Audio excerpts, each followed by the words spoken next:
নবীজি তার হাতের কয় আঙ্গুল দিয়ে খাবার খেতেন বা সুন্নাহ সম্মত জানাতেন? রাসূলুল্লাহ সাল্লাল্লাহু আলাইহি ওয়াসাল্লাম মূলত 3 আঙ্গুল দিয়ে তিনি খাবার খেতেন, 3 আঙ্গুল দিয়ে, এই যেভাবে। অতএব এতটুকুই হচ্ছে সুন্নাহ সম্মত।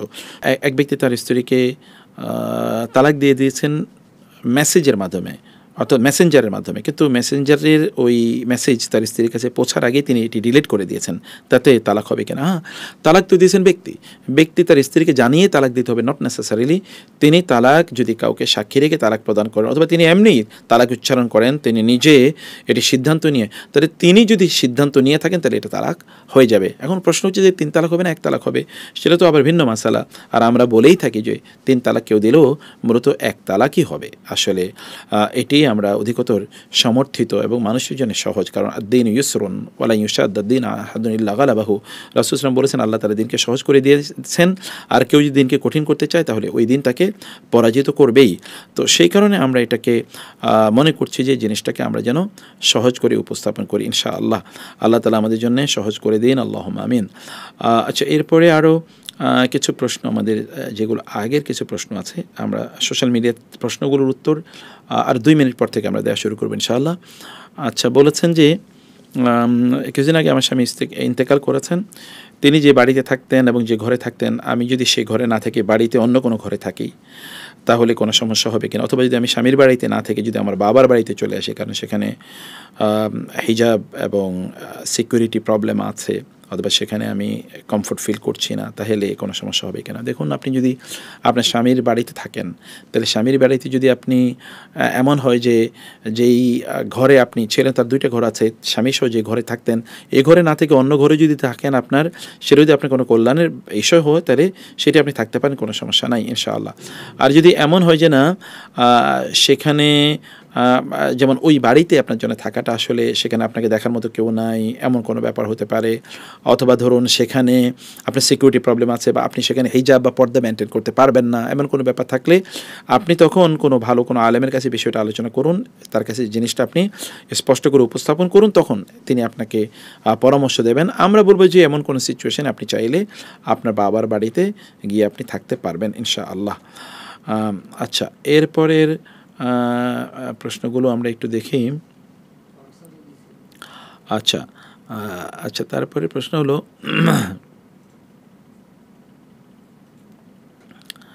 জি, এরপর প্রশ্ন হলো যে আমাদের এলাকায় মসজিদের জন্য যে চাঁদা কালেকশন করা হয় তা দিয়ে মসজিদের সকল খরচ মেটানোর পরে দিনই অন্য কোনো কাজে বা সামাজিক কাজে সেই টাকা ব্যয় করা যাবে কিনা? না, মসজিদের জন্য যে টাকা উত্তোলন করা হয়েছে সেটা মসজিদের উন্নয়ন ছাড়া অন্য কোনো কাজে ব্যয় করা যাবে না।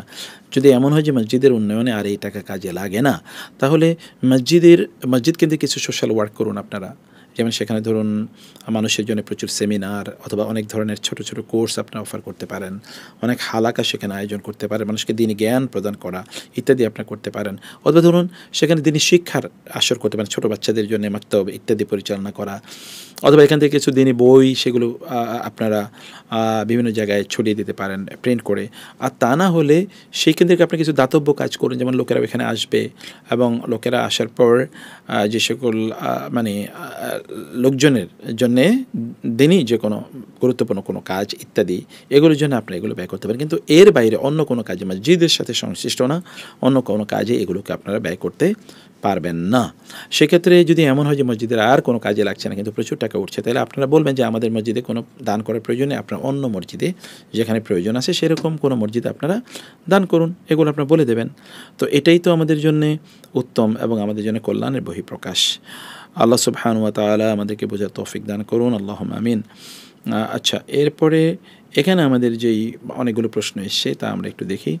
যে আচ্ছা, একজন বলেছেন যে মুন্না আমিন বলেছেন আমার নেফাসের সময় 40 দিন পার হয়ে গেছে, এই জন্য সুস্থতা আসেনি, এখন কীভাবে নামাজ ও কোরআন পড়তে পারি? দেখুন প্রিয় বোন, আপনি 40 দিনের পর এরপরে এটা ইস্তেহাজা, এটা মূলত এক ধরনের রোগ, অতএব আপনি এটাকে রোগ ট্রিট করে আপনি এখন প্রত্যেক সালাতের আগে আপনি ব্লিডিংয়ের জায়গাটাকে আপনি আলাদা কাপড় ব্যবহার করবেন, প্রত্যেক সালাতের আগে সেই জায়গাটা আপনি ধুয়ে নেবেন এবং ওই কাপড়টা আপনি মানে করে ফেলবেন, আপনি সরিয়ে আবার নতুন কাপড় ব্যবহার করে তারপর আপনি প্রত্যেক নামাজের আগে উজু করে নেবেন এবং প্রত্যেক নামাজের আগে আপনি একটু মানে ব্লিডিংয়ের জায়গাটাকে আপনি একটু পরিষ্কার পরিচ্ছন্ন করে নেবেন ইনশাআল্লাহ। বাজারে মেসওয়াক পাউডার দিয়ে মেসওয়াক করলে কি সুন্নাহ পালন হবে? মেসওয়াক পাউডার দিয়ে মেসওয়াক করলে সুন্নাহ পালন হবে না, কারণ মেসওয়াকের তো একটা প্যাটার্ন আছে। আপনারা জানেন যে রাসূলুল্লাহ সাল্লাল্লাহু আলাইহি ওয়াসাল্লাম তিনি একটা গাছের আরাক বা এরকম একটা গাছের তিনি ডাল ব্যবহার করে তিনি মেসওয়াক করতেন, এবং ওর মধ্যে কিন্তু সায়েন্টিফিক কল্যাণও আছে, তো সেটি ব্যবহার করে। কিন্তু মেসওয়াকের গুঁড়ি যদি আপনি ব্যবহার করেন তাইলে সেটি অন্য সুন্নাহ পালন হবে। তাহলে যে দাঁত মাজার যে সুন্নাহ, মানে দাঁতকে পরিষ্কার পরিচ্ছন্ন রাখার যে সুন্নাহ, এটা পালন হবে, কিন্তু স্পেসিফিক্যালি ওই সুন্নাহটি পালন হবে না। তাহলে এরপরে প্রশ্ন করেছেন যে আসসালামু আলাইকুম মাসুদুর রহমান। আচ্ছা, আমাদের হোয়াটসঅ্যাপে এখনও একটু লোডে প্রবলেম হচ্ছে। আচ্ছা, এরপরে আমরা একটু প্রশ্নটা দেখি। জি, আচ্ছা, এর মধ্যে প্রশ্নগুলো দেখলো যে আমাদের এর মধ্যে অনেকগুলো প্রশ্ন এসছে, প্রশ্নগুলো একটু দেখে নেই। আচ্ছা, এর মধ্যে যে প্রশ্ন এসছে, আচ্ছা জি, যেটা বলেছেন যে উত্তরটা আবার যে বলতেন নেফাসের 40 দিন পার হয়ে যাওয়ার পর কীভাবে সালাত আদায় করবো। বোন, আবারও আপনাকে বলছি, নেফাসের 40 দিন যদি পার হয়ে যায় তাহলে আপনি আপনার প্রত্যেক নামাজের আগে নতুন করে ওযু করে নেবেন, পবিত্র হয়ে নেবেন। পবিত্র হওয়া মানে হচ্ছে আপনার লজ্জাস্থান ভালো করে ধুয়ে তারপরে সেখানে আবার নতুন কোনো একটা কাপড় ব্যবহার করে তারপরে আপনি সালাতের জন্য ওযু করে তারপরে সালাতে দাঁড়িয়ে যাবেন। এটি প্রত্যেক নামাজের জন্য এটি প্রযোজ্য ইনশাআল্লাহ। আচ্ছা, বলেছেন যে ওয়াসওয়াসা রোগে ভুগতেছি, ভালো মন্দ সব কাজে ওয়াসওয়াসা থেকে বাঁচার উপায় কি? দেখুন, এক নম্বর হচ্ছে ওয়াসওয়াসা থেকে বাঁচার জন্য আপনি বেশি বেশি আউযু বিল্লাহি মিনাশ শাইতানির রাজিম এটি বেশি বেশি পড়বেন, তাহলে আল্লাহ তাআলা আপনাকে ওয়াসওয়াসা থেকে মুক্ত রাখবেন, আল্লাহ তাআলা আপনাকে ওয়াসওয়াসা থেকে রক্ষা করবেন। আমরা যদি ওয়াসওয়াসা থেকে মানে মুক্ত থাকতে চাই তাহলে আমাদেরকে কোরআন তেলাওয়াত করতে হবে। বেশি বেশি আপনি কোরআন তেলাওয়াত করুন, তাহলে যে ভাষায় কোরআন তেলাওয়াত করে আপনি জানেন যে সেখান থেকে শয়তান অনেক দূরে সরে যায়, তাহলে আপনি ওয়াসওয়াসা থেকে মুক্তি পাবেন ইনশাআল্লাহ। আচ্ছা, সালাতে কীভাবে মনোযোগ বৃদ্ধি করতে পারি? অনেক চেষ্টা করেও বারবার ফেল করছি। আমরা আপনাকে নাসিহা করব যে সালাতে মনোযোগ বৃদ্ধি করার জন্য সালাতের তাসবিহ তাহলিলগুলো একটু বেশি বেশি পড়বেন, একটু লম্বা সময় জুড়ে করবেন। সুবহান রাব্বিয়াল আলা এটি 3 বারই পড়বেন, এটা প্রয়োজন 10 বার, 15 বার, 20 বার পড়ুন, তাই না? সুবহান রাব্বিয়াল আযীম এটাও 10 বার, 20 বার পড়ুন। আবার ধরুন আপনি একটু কেরাতটা একটু লম্বা করুন, মানে ছোটো ছোটো সূরা না দিয়ে, ছোটো কমপক্ষে অনেক বড় সূরা না পারলে ছোটো অন্তত 4-5টা সূরা একত্রিত করে আপনি সালাত আদায় করুন ইনশাআল্লাহ। কারো দ্বারা যদি মানুষের হক নষ্ট হয় আর সে যদি খাঁটিভাবে তওবা করে কোনোদিন কারো হক নষ্ট করবে না এই অর্থে, তাহলে তার এই অর্থ ফিরে দেওয়ার কোনো উপায় নাই, ক্ষমা চাওয়ার কোনো উপায় নাই। সে যখন নিঃস্ব হয়ে গেছে, আল্লাহ কি তাকে ক্ষমা করবেন? হ্যাঁ, আল্লাহ তাআলা তো আসলে আপনার অন্তরের দিকে তাকান। যদি আল্লাহ তাআলা দেখেন যে আপনি অন্তর থেকে সত্যিকার অর্থে পবিত্র হয়ে গেছেন এবং সত্যিকার অর্থে আপনি অন্তর থেকেই তওবা করছেন, তাহলে আল্লাহ তাআলা আপনাকে ক্ষমা করে দেবেন। কারণ আল্লাহ সুবহানাহু ওয়া তাআলা বলেছেন, ইন্নামাত তাওবাতু আলাল্লাযিনা ইয়ামালুনা সুআ বিজাহালাতিন সুম্মা ইয়াতুবুনা মিন করিবিন ফাউলাইকা ইয়াতুবুল্লাহু আলাইহিম ইয়া আইয়ুহাল্লাযিনা আমানু তুবু ইলাল্লাহি তাওবাতান নাসুহা আসা রাব্বুকা আন ইউকাফিরা আনকুম সাইয়্যাতিকুম। আল্লাহ তাআলা তোমাদের গুনাহগুলো একেবারে মাফ করে দেবেন যদি তোমরা সত্যিকার অর্থে আল্লাহ সুবহানাহু ওয়া তাআলার কাছে মনোযোগের সাথে যদি তোমরা তওবা করো। অতএব আপনি সেভাবে তওবা করলে আল্লাহ তাআলা সেগুলো আপনাকে মাফ করে দেবেন ইনশাআল্লাহ, আশা করছি। আর যদি আপনার সামর্থ্য থাকে তাহলে আপনি সেগুলো ফিরে দেবেন ইনশাআল্লাহ। আচ্ছা, বলেছে দেশে কিছু বড় বড় চুল দাড়িওয়ালা পাগল ছন্নছাড়া লোককে জোর করে চুল কেটে দেওয়া হচ্ছে, এটাকে ইসলাম সমর্থন করে? দেখুন না, এই কাজটি আসলে সুন্দর নয়। একজন ব্যক্তি তিনি অনেক লম্বা চুল রেখেছেন বা এরকম উস্কো খুস্কোভাবে চলছে, এই কাজটাকে আপনি তাকে ধরে এনে তারপরে এরকম চুল বা দাড়ি কেটে দিয়ে লাভ কি? এই লোকটা কি তার কারণে দিনের প্রতি ফিরে আসবে? আল্লাহ কি এই কথা বলেন না, লা ইকরাহা ফিদ্দিন? সাহাবায়ে কেরামদের মধ্যে যারা মদিনায় ছিল তাদের সন্তানদের মধ্যে অথবা তাদের আত্মীয়স্বজনের মধ্যে অনেকেই যারা মানে ইহুদির কথা বলছি, তারা মুসলমান হয়ে যাওয়ার পরে তাদের সন্তানরা ইহুদি রয়ে গেছে, অথবা অনেক আনসারি সাহাবী তাদের আত্মীয়স্বজন তারা এখনও অমুসলিম রয়ে গেছে। তারা রাসূলকে এসে বলেন, আমরা তাদেরকে বাধ্য করতে পারবো কিনা, জোর করতে পারবো কিনা দিন গ্রহণ করার জন্য?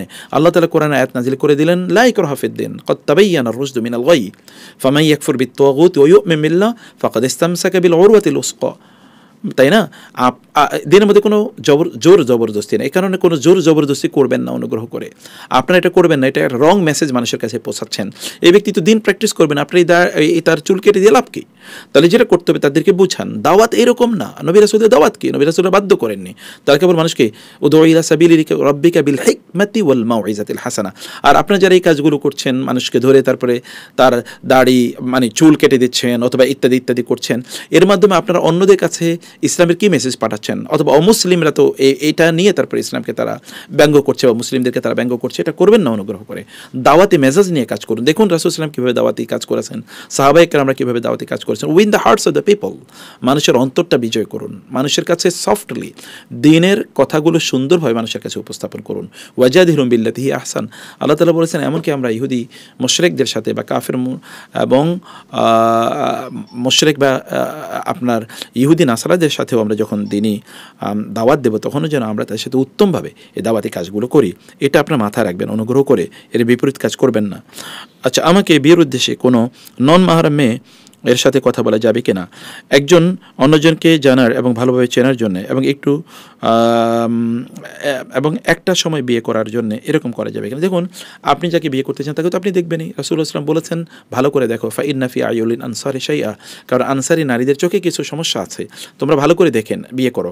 এবং রাসূলুল্লাহ সাল্লাল্লাহু আলাইহি ওয়াসাল্লাম বলেছেন এটা তোমাদের জন্য মানে বিয়ের ক্ষেত্রে এটা অনেক বেশি কল্যাণকর এবং অনেক বেশি উপযোগী। এ কারণে আপনি যাকে বিয়ে করবেন তার সাথে কথা বলতে পারেন, তাকে দেখতে পারেন, কিন্তু যদি আপনি তাকে দেখতে চান বা তার সাথে কথা বলতে চান, তাহলে যাকে আপনি দেখবেন অর্থাৎ ওই নারীর একজন মাহরাম, সেই নারীর মাহরাম, আপনার না, ওই নারীর একজন মাহরাম সেখানে উপস্থিত থাকতে হবে। তাইলে কেবলমাত্র আপনি তার সাথে কথা বা দেখা করতে পারেন। কিন্তু আপনি তাকে নিয়ে একটু ঘুরতে গেলেন, পিকনিকে, চিড়িয়াখানায়, চাইনিজে, এরপরে সেখানে আপনি কথা বলবেন, নো, এটা হারাম, এটা ইসলাম অনুমোদন করে না। কারো উপস্থিতিতে আপনি তার সাথে কথা বলতে পারেন এতটুকু, অথবা আপনি তাকে দেখতে পারেন সেটি, বা আপনি দূর থেকে দেখতে পারেন। যেমন একজন সাহাবী তিনি বলেছেন আমি একজন নারীকে বিয়ে করতে চেয়েছিলাম এবং আমি দূর থেকে তাকে দেখতাম যে তাকে দেখতে কেমন বা ইত্যকার, সেটি আপনি করতে পারেন দূর থেকে, তার কাছে না গিয়ে বা তার কাছে নির্জনে একাকী না বসে, এটা করা যায় আছে। বিধর্মী রাষ্ট্র থেকে ঈমান ধরে রাখবো কিভাবে? বিধর্মী রাষ্ট্রে যদি আপনি ঈমান ধরে না রাখতে পারেন তাহলে বিধর্মী রাষ্ট্রে থাকা জায়েজ নেই, এটি তখন নিষিদ্ধ। বিধর্মী কারণ আল্লাহ তাআলা আপনাকে কিয়ামতের দিন জিজ্ঞেস করবেন তুমি কেন আমল করতে পারলে না, তুমি কেন দিন রক্ষা করতে পারলে না। তখন আপনি বলবেন কুন্না মুস্তাদআফিনা ফিল আরদ, আমরা জমিনে দুর্বল ছিলাম, আমরা দিনে কাজ করতে পারতাম না, করলে বিপদ হতো। তখন আল্লাহ তাআলা বলবেন আলাম তাকুন আরদুল্লাহি ওয়াসিআতুন ফাতুহাজিরু ফিহা, আল্লাহ এর জমিন কি প্রশস্ত ছিল না, তুমি কি হিজরত করতে পারতা না? নবীরা তারা হিজরত করতেন। তা আমাদের করা দরকার হিজরত, কিন্তু আমরা হিজরত করছি না, বরং আমরা সেই জায়গায় থেকে যাচ্ছি এবং আমরা বলছি যে আমাদের কিছু করার ছিল না। নো, আপনার করা ছিল, কিন্তু আপনি দুনিয়ার মোহে শয়তানের ওয়াসওয়াসায় পড়ে গিয়েছেন। অতএব অমুসলিম রাষ্ট্রে যদি দিন প্র্যাকটিস করা না যায় তাহলে সেখান থেকে হিজরত করা ফরজ। আল হিজরত মাউদিন ইলা ইয়াউমিল কিয়ামা, মানে আল জিহাদ মাউদিন ইলা ইয়াউমিল কিয়ামা, এটাও কিন্তু একটা জিহাদ। অতএব আপনাকে সেখান থেকে আপনাকে অবশ্যই চলে আসতে হবে। আর যদি এমন হয় যে সেখানে আপনি দিন প্র্যাকটিস করতে পারবেন, তাহলে আপনারা যারা দিন প্র্যাকটিস করেন একটা কমিউনিটি তৈরি করুন, নিজের একটা কমিউনিটির মধ্যে থাকবেন, নিজেদের মধ্যে সকল ইন্টারেকশন, লেনদেন, কথাবার্তা, আচার আচরণ সেখানে থাকবে। মসজিদ ভিত্তিক সমাজ তৈরি করুন যেন আপনারা মসজিদে যেতে পারেন। 3 নম্বরে, আপনি সেখানে কী জন্য থাকছেন? যদি এমন হয় যে আপনি সেখানে এডুকেশন, শিক্ষা গ্রহণের জন্য থাকছেন, অথবা যদি এমন হয় যে আপনি সেখানে কিছু হালাল ইনকাম করার জন্য থাকছেন, তাহলে সাফিসিয়েন্ট ইনকাম করার পর মুসলিম দেশে হিজরত করুন, আপনি নিজের দেশে চলে আসুন, অথবা এমন জায়গায় যান যেখানে আপনি দিন প্র্যাকটিস করতে পারবেন। আমি জানি মেনি পিপল তারা they are migrating from the Europe and America অথবা আদার কান্ট্রিজ টু বাংলাদেশ অথবা টু আরাবিয়ান কান্ট্রিজ, যেখানে তারা সেফলি দিন প্র্যাকটিস করতে পারবে। এরকম জায়গায় আপনারা যেতে পারেন ইনশাআল্লাহ। আমি সমলিঙ্গের প্রতি আকৃষ্ট, আমি এগুলো ছাড়তে চাই কিন্তু আমি পারি না, দয়া করে বলেন প্লিজ। আপনি যেখানে যেই জায়গায় এই অপরাধে আপনি লিপ্ত সেই জায়গা থেকে আপনি দ্রুত ত্যাগ করুন এবং যাদের সাথে আপনি সম্পৃক্ত তাদের সাথে আপনি দ্রুত সম্পর্ক ছিন্ন করুন। প্রয়োজনে আপনি তাদের সাথে যে সকল মোবাইল বা যে সকল ডিভাইসে অথবা যে সকল লিঙ্কে কানেক্টেড ওগুলো দ্রুত ডিলিট করে দিন এবং ওই জায়গায় আপনি দ্রুত পরিত্যাগ করুন। সালাত একেবারে মসজিদে প্রথম কাতারে জামাতের সাথে সালাত আদায় করা শুরু করে দিন ইনশাআল্লাহ। এবং আপনি দ্রুত বিয়ে শাদী করুন। বিয়ে করলেও যে এই যে সমকামিতা থেকে লোকেরা মুক্তি পাবে এটা কোনো গ্যারান্টি নাই, বরং এটা শয়তানের এক ধরনের ওয়াসওয়াসা মানুষের মধ্যে এটা তৈরি করে দিয়েছে। এবং এর পাশাপাশি আমরা বলবো যে আপনি একজন ডক্টর দেখান, কারণ সেখানে আপনার হরমোন জাতীয় কোনো প্রবলেম তৈরি হতে পারে। আপনি ডক্টর দেখান, ইনশাআল্লাহ আপনি যখন চিকিৎসা নেবেন তখন এটি সমাধান হয়ে যাবে ইনশাআল্লাহ। বিবাহের পূর্বে ইস্তেখারার গুরুত্ব সম্পর্কে যদি বলতেন উপকৃত হতাম। বিবাহের পূর্বে সাহাবায়ে কেরাম বলতেন আল্লাহ রাসূল আমাদেরকে সূরা ফাতিহা যেমনিভাবে শেখাতেন ইস্তেখারা তেমনিভাবে শেখাতেন এবং সাহাবায়ে কেরামরা তাদের সকল গুরুত্বপূর্ণ কাজের পূর্বে তারা ইস্তেখারা করতেন। বিশেষ করে সালফে সালিহিন বিয়ের ক্ষেত্রে তারা ইস্তেখারা করতেন। এটা প্রায় তারা এটাকে রুটিন ওয়ার্ক হিসেবে তারা গ্রহণ করেছেন। অতএব ইস্তেখারা করুন। এটা খুবই কল্যাণকর, খুবই কল্যাণকর, খুবই উত্তম। ইস্তেখারা করুন, কারণ ইস্তেখারা মানে হচ্ছে আল্লাহর কাছে উত্তমের ব্যাপারে মানে কল্যাণের উত্তম বা কল্যাণকর কোনটা সে ব্যাপারে আল্লাহর কাছে সিদ্ধান্ত চাওয়া, অথবা আল্লাহ সিদ্ধান্ত দিলে সেটি আপনার জন্য সর্বোত্তম হবে ইনশাআল্লাহ। তারপরে বলেছেন স্বামী সবসময় স্ত্রীর বাবা মাকে খারাপ ভাষায় গালিগালাজ করে, এক্ষেত্রে স্বামীর সম্মান বড় না বাবা মা এর সম্মান বড় এবং করণীয় কি? দেখুন, আপনার স্বামী তো এটা প্রতি মুহূর্তে কবিরা গুনাহ করছে, তাকে আপনি নাসিহা করুন, তাকে আপনি নাসিহা করুন। স্বামীর সম্মান আর বাবা মার সম্মানের ইস্যু না এটা। বাবা মার সম্মান তো একদিকে বড়, আবার স্বামীর সম্মানও অন্য দিক থেকে বড়, কিন্তু এখানে সম্মানের ইস্যু না, এটা হচ্ছে অপরাধের ইস্যু। আপনার স্বামী যেটা করছে এটা ভয়াবহ অপরাধ করছে, কবিরা গুনাহ করছে। বিসাল ইসমুল ফুসুক বাদাল ঈমান, ঈমান আনানোর পরে লোকেরা গালিগালাজ করে কীভাবে? এটা তো কবিরা গুনাহ। অতএব এটা তাকে বলুন, এবং প্রত্যেকটা কবিরা গুনার সাথে সাথে তার আমলগুলো সব বরবাদ হয়ে যাচ্ছে। তাকে এই কথাগুলো বলুন, তাকে নাসিহা করুন, এবং আপনি বরং প্রিয় বোন এমনভাবে আপনার স্বামীর বাবা মার সাথে উত্তম আচরণ করুন। আপনি, আবার বলছি, আপনার স্বামীর বাবা মার সাথে উত্তম আচরণ করুন, আরও ভালো আচরণ করুন। আপনার স্বামী যত খারাপ আচরণ করবে, আপনার স্বামীর বাবা মার সাথে তত ভালো আচরণ করুন। তাহলে দেখবেন তার মধ্যে রিয়েলাইজেশন আসবে এবং সে এটা বুঝতে পারবে, তখন তার মধ্যে পরিবর্তন ঘটবে ইনশাআল্লাহ। পরনের যুগে নিজেকে কীভাবে হেফাজত করব যদি একটু জানাতেন। আপনি যত সোশ্যাল মিডিয়ার যত ধরনের, আপনার মোবাইল থেকে ইন্টারনেট একেবারে বন্ধ করে দেন, আপনার ইন্টারনেট চালানোর প্রয়োজন নেই। আপনার কম্পিউটার ইন্টারনেট বন্ধ করে দিন, ইন্টারনেট দিয়ে আপনি করবেন কি? আপনি বই পড়ুন, প্রচুর পরিমাণ বই পড়ুন, কোরআন পড়ুন, হাদিস পড়ুন, আপনার একাডেমিক বই পড়ুন, অথবা অন্যান্য যদি আপনি ধরেন যে আপনার একাডেমিক এখন কোনো বই নাই, তাহলে আপনি অন্যান্য বই পড়ুন যেগুলো আত্ম উন্নয়নের জন্য, ধরুন আপনার নিজকে সেলফ ডেভেলপমেন্টের জন্য, স্কিল ডেভেলপমেন্টের জন্য আপনি এই জাতীয় অনেক কাজ আছে, আপনি সেগুলো করুন ইনশাআল্লাহ। সেই ক্ষেত্রে আপনি ব্রতী হন। আর হচ্ছে যে ওই যে বলেছি বারবার, ইন্না সলাতা তানহা আনিল ফাহশাই ওয়াল মুনকার, নামাজ মানুষকে অশ্লীল কাজ থেকে দূরে রাখে। সলাতুত তাহাজ্জুদ আদায় করুন এবং নামাজগুলো জামাতের সাথে আদায় করার চেষ্টা করুন ইনশাআল্লাহ। অনেক বোঝানোর পরে যদি মা নিয়মিত সালাত আদায় না করে, তাহলে মায়ের সাথে কি যোগাযোগ রাখতে পারবো, অথবা তার বাসায় বেড়াতে যেতে পারবো কিনা? সেক্ষেত্রে সেখানে গেলে পর্দা করতে কষ্ট, এমত অবস্থা কী করবে? দেখুন, আপনি সেখানে একটু কম যাবেন। যদি সেখানে গেলে পর্দা করতে কষ্ট, আপনার মায়ের সাথে যোগাযোগ রাখবেন, তাকে নাসিহা করবেন, নাসিহার মধ্যে রাখুন, যোগাযোগের মধ্যে রাখুন। আপনার মায়ের জন্য আপনার যতটুকু করণীয় ততটুকু আপনি করে যান।